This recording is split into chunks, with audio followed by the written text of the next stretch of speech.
அப்ப இயற்கைனா என்னன்னு தெரிஞ்சுக்கிறதுனா எப்படின்னு அடுத்தவன்ட்ட பிரசன்ட்.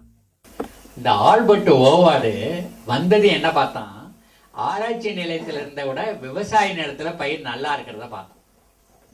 உடனே அவன் முடிவு பண்ணான், அடுத்த 5 ஆண்டுகளுக்கு இந்திய உழவர்கள் எனக்கு பேராசிரியர்களாக இருப்பார்கள் அப்படின்னு முடிவு பண்ணான். அந்த இந்தூர்ல மத்திய பிரதேசத்துல ஒரு ஜமீன்தார்ட்ட ஒரு 200 ஏக்கர் நிலத்தை வாங்கிட்டு அவன் ஆட்களை வச்சுட்டு விவசாயம் பண்ணான். விவசாயத்தை படிச்சுட்டான்.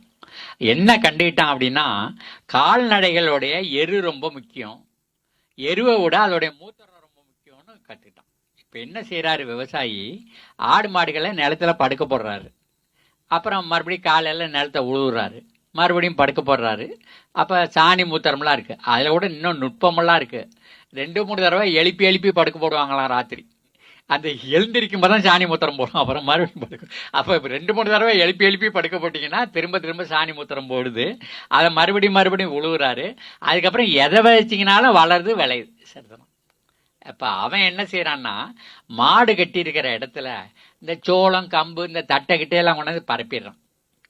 அப்போ ஒரு வாரத்துக்கு ஒருக்கா அதை அள்ளி மரத்தடியில் குவிக்கிறான், மறுபடியும் புது சாமானை போட்டுக்கிறான். இப்போ மூத்தத்தையும் சேமிச்சாச்சு, சாணியும் சேமிச்சாச்சு. இல்லாட்டி பல நேரங்களில் நம்ம விவசாயி என்ன செய்கிறாரு, மூத்தரத்தை ஓட விட்டுட்டு சாணியை மட்டும் நிலத்தில் கொண்டு போய் போடுறாரு.